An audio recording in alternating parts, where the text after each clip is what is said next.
It's Tuesday, November 27, and we have lots to tell you as the 2019 national budget was presented on Monday by Finance Minister Winston Jordan.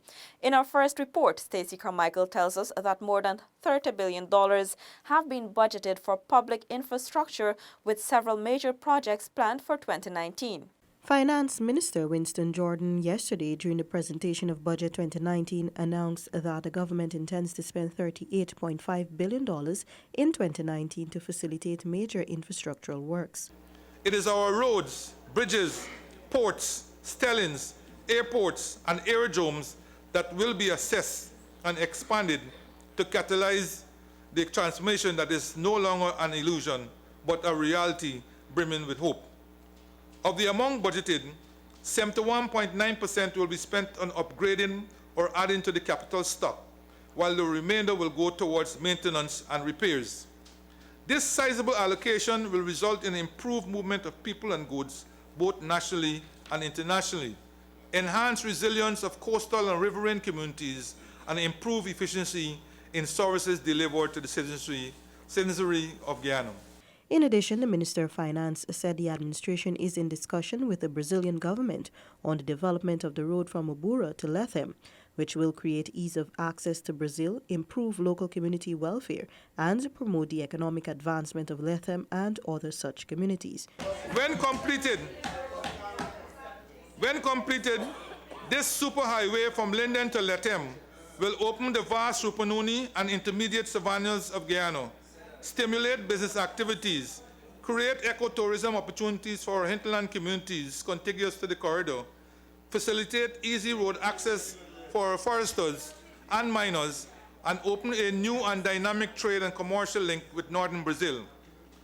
Preliminary estimates conducted under our IDB Finance Market Access Study indicate that some 80% of the container traffic to and from northern Brazil will be deflected from the Manaus Amazon River Port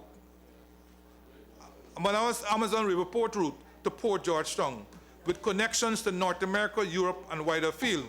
In addition, $134 million has been allocated to execute studies and plans for the rehabilitation of the 72 kilometers Linden-Soesdijk Highway, which has been neglected for more than 2 decades under the previous administration. For InfoHub, Stacey Carmichael.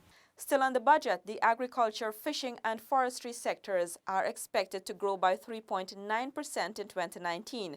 Minister Jordan said this will take place as a result of the restructuring of the Guyana Sugar Corporation, Guysuco, and the recapitalization of estates, among other measures. Felicia Valenzuela tells us more. Of the $307 billion budget presented in the National Assembly on Monday, the Agriculture Ministry has been allocated $17 billion to execute its mandate for the fiscal year 2019. According to Finance Minister Winston Jordan, thus far, investments to support agriculture diversification have borne some fruit, with some expansion of non-traditional crops. However, government must ramp up the diversification efforts to take advantage of available resources and solidify the transformation that is required for building economic resilience. He said priority areas include food safety and security, productivity, improved infrastructure, new value chains, and value-added industries that boost investments in agro-processing and institutional capacity. Mr. Speaker, earlier this year, we signed an agreement with the premier Malaysian Agricultural Research and Development Institute to support enhanced productivity in our rice industry. 3 new high-yielding, pest-resistant and disease-resistant varieties, one of which is an aromatic variety, will be tested for production in Guyana, with an expected increase in yield of 5% per annum over the next 3 years. Minister Jordan says some 1,500 farmers and 10 rice millers will be equipped with knowledge and skills in breeding and certified seed production. The program will also create 3 new rice-based value-added end products, namely pre-gelatinized rice powder, rice pasta, and rice chiffon cakes, a nutritious dense composite for the elderly.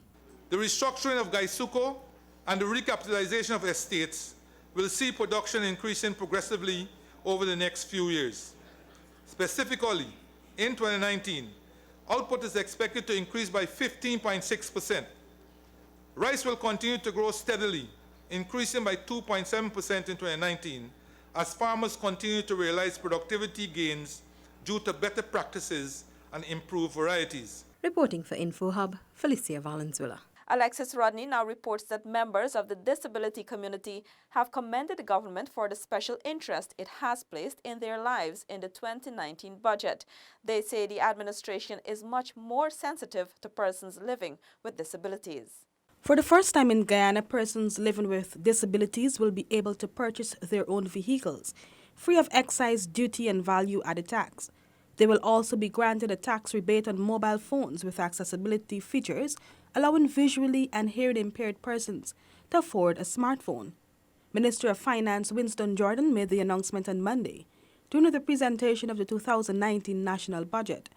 The announcement quickly caught on, and several persons with disabilities said that they are very excited about the move. In the scenario of the whole thing is that it would help persons with disability to be, to access more of the internet and all the rest of it. Transportation is a big question in Guyana for persons with disability. Those persons who want to own their own cars, their own vans, their own trucks, can now make those vehicles designed to a way to accommodate them. Because when I was in the States a few months back, I realized that there's a lift that persons can attach to their vehicle, that's the wheelchair users, to fetch them up to the seat level, and then you have something now taking that wheelchair to the back of that truck or that van or that car, and you continue doing your stuff like an ordinary person. So I think with that aspect of the budget that talks about making it possible for us to purchase vehicles and not pay the big heavy-duty taxes is going to significantly benefit the disability community. Disability rights advocate Ganesh Singh said persons with disabilities already face challenges utilizing the services of public transportation. He said whoever made the recommendation to the government on behalf of the community must be commended. Many persons, especially wheelchair users, they have a horrid time when they're trying to move from point A to point B, because many taxis do not want to take their wheelchairs. Then minibuses, which most of us are dependent on to be transported, they don't want to fetch wheelchairs. So you have persons using wheelchair that might be living in Mahaica or very far-flung areas, and they can't come to school in Georgetown, or they can't come to a workshop, or they can't go to a place of employment. Why? Because they cannot be transported that easily. So, with the removal of the excise tax, I don't know how, but probably they can find the sum of money to procure a vehicle that they can transport themselves. Minister Jordan said, however, that the commission representing persons with disabilities must certify that those persons, the vehicle and the handset, are eligible for the concessions.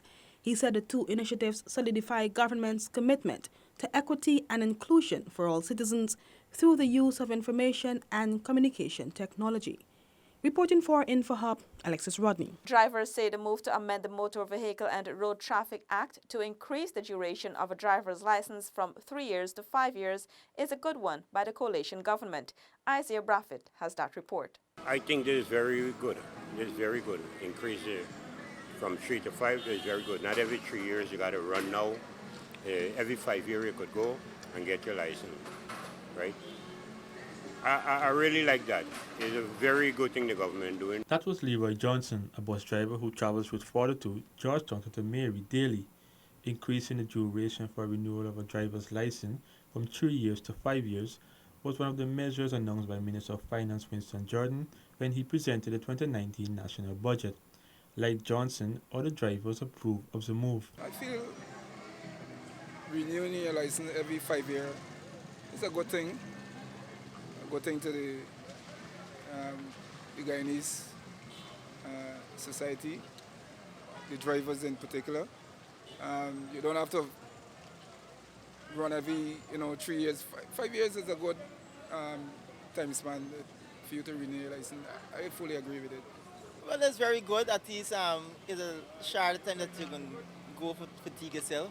And as long as the same fee is good for the drivers as well. That it be more economical, it won't be no strain on anyone. Still to come, Office of the Director of Public Prosecutions launches a Prosecutors Code. This and more when we return. Stay with us.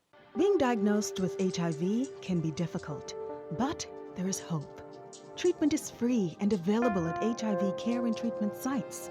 Medications are easy to take and will get the virus under control. It is important to know the names and not just the color of medications. NGOs have workers available to help you learn about the pills. Talk to your health worker about your treatment program. Welcome back. Prime Minister Moses Nagamutu says it is always good to have guiding principles as Prosecutors Code launched. More from Senika Thorne. The Prosecutors Code, launched by the Office of the Director of Public Prosecutions, aims to implement uniformity in the institution of criminal charges in order to ensure fairness to accused persons while balancing this with the public interest. Delivering the feature address, Prime Minister Moses Nagamutu commended the move, which he said brings content to public prosecutions in Guyana. You need to know that you can act within the ambit of, even the ambit of certainty, not a guesswork.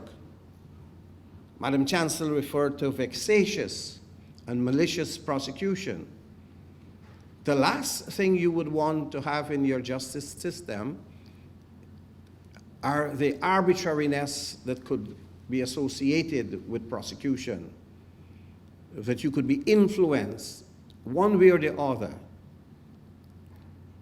to prosecute, to bring charges. DPP's Shalimar Ali Haq noted that once the approach is applied, there will be more convictions. However, the courts will have to move expeditiously. This, she said, will have a direct impact on both the backlog of cases as well as the overcrowding of the prisons. This will also result in the crime rate being reduced. There will be a high conviction rate, and a high conviction rate is in itself a deterrent to potential offenders. The focus must never be on instituting a large number of cases, thousands being instituted, but what is the percentage of their convictions? The focus must be on the conviction rate. Prosecutors need to appreciate that the focus must be on completing investigations in a timely manner before instituting charges. Deputy Commissioner of Police Paul Williams acknowledged the importance of the Guyana Police Force officers being knowledgeable of the codes and apply them during the process of prosecutions. He said this initiative is critical to the force's performance. The Code of Conduct was drafted by David Robertson, Anti-Corruption Advisor for the United Nations Office on Drug and Crime, with funding from the United States government. Senika Thorne, InfoHub. In news just in, the Ministry of Finance notes the announcement today of the agreement for control of Scotiabank by Republic Bank in 9 Caribbean territories, including Guyana. The ministry emphasizes that this move is not Guyana-specific and is part of a region-wide refocusing by Scotiabank. According to a statement from the ministry, the agreement raises a number of issues for the banking sector in Guyana and for the public, which the Ministry of Finance, the Bank of Guyana, and the Government of Guyana will need to carefully consider. More on this statement can be read on our website. And here is your green tip. Take your own reusable bags when you go shopping. You reduce the use of plastic, and we all know how dangerous plastic is to the environment.